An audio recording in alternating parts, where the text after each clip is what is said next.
Hello, welcome to the third and final part of Section P.2. Here we'll go over scientific notation, and I'll quickly mention one common mistake that generally arises in exponents that I want to address.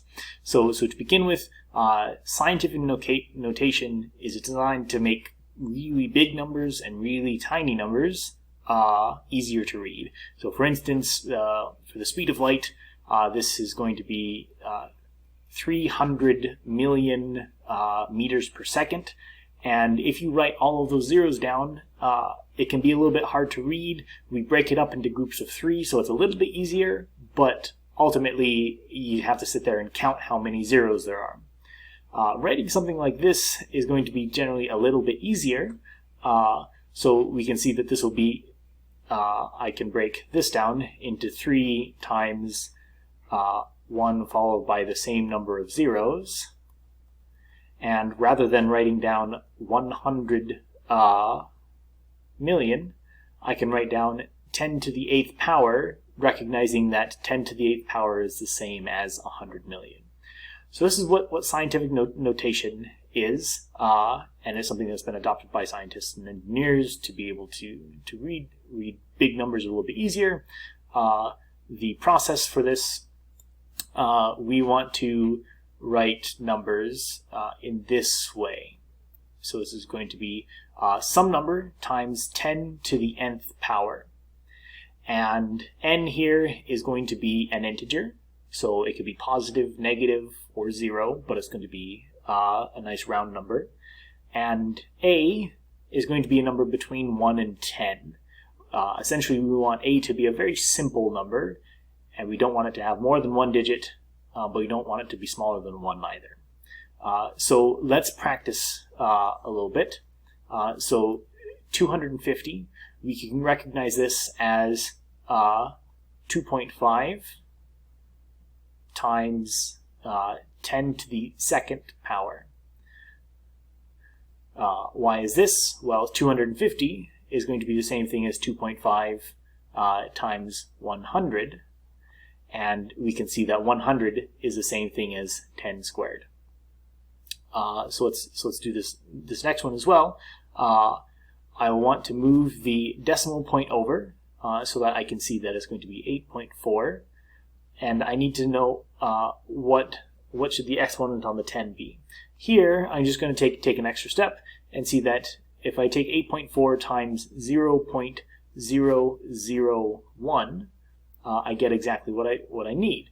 I multiply by something by 0.001. I'm going to move the decimal place over three places, and that's exactly what I want. And if we think carefully about this, this number is going to be 10 to the negative 3rd power. This is going to be 1/1000th. 10 to the 3rd power is 1,000, and we want to divide by that. So we will write 10 to the negative 3rd power. Likewise, we can go in reverse. 1 times 10 to the 3rd power.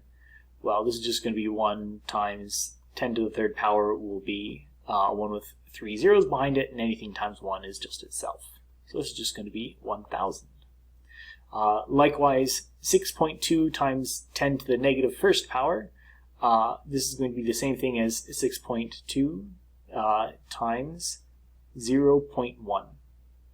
And again, here we're just shifting the decimal place over 1 spot. It's going to be 0.62. Now, I recognize that this may be going a little bit fast, but there is a trick to this that makes this very easy.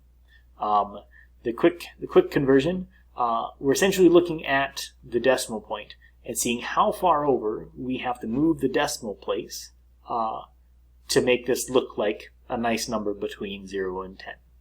So for instance, with 250, this is where the decimal place would be, and we notice that if we move the decimal place over 2 times, we'll have 2.5, which is a nice small number. There's the 2.5. This 2 is how many times we move the decimal place over. So again, we move the decimal place so that it's immediately behind the first non-zero digit.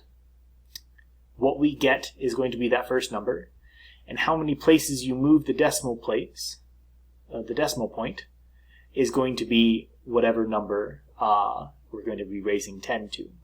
So for instance, the 6.2 times 10 to the negative first power, what this means is that we got 6.2 after moving the decimal place. So if I write 6.2 here, we have moved the decimal place to the right one. So to get it back out of scientific notation, we have to undo it to get our original number.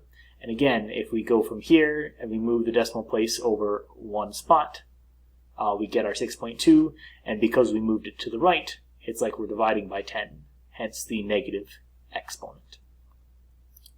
Okay. Just some quick notation. I'm sure that everyone knows this, but I just want to mention that so 10 to the third power, so 10 times itself 3 times, 1 followed by 3 zeros will be 1,000, 1 followed by 6 zeros is million, billion, trillion, and continues.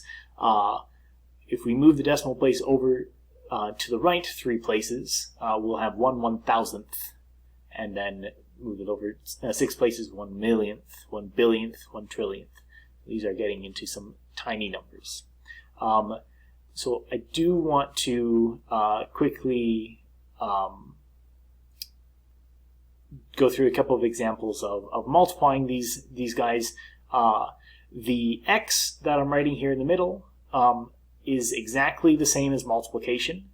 Sometimes we'll use a dot to mean multiplication, but in scientific notation it's common to use either an x or in fact an e, and I'll show you some of that notation in a second. But here, let's multiply these two numbers first. I've got a 2 times 10 to the 4th times 3.2 times 10 to the 5th.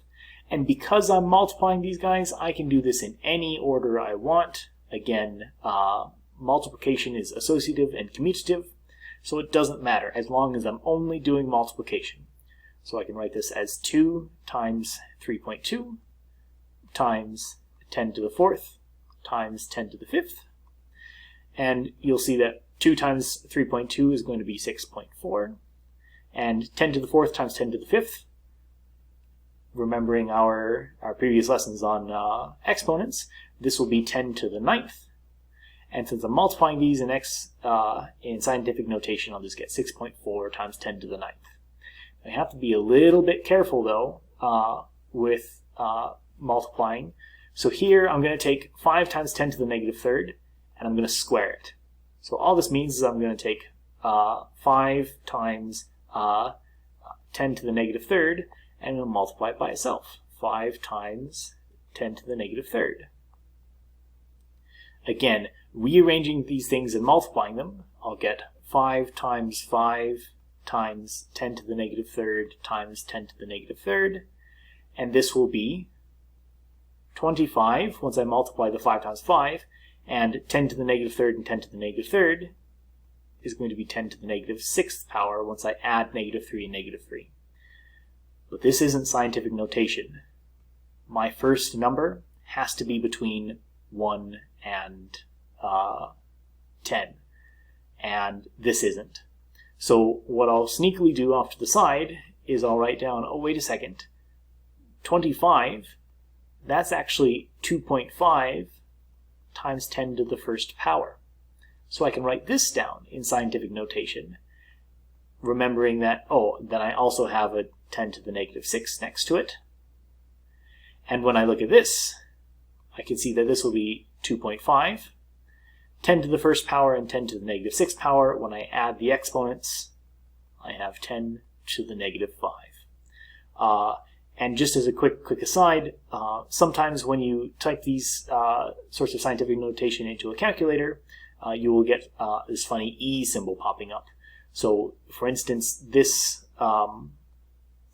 number up here, 6.4 times 10 to the 9th power, may show up as 6.4 E9.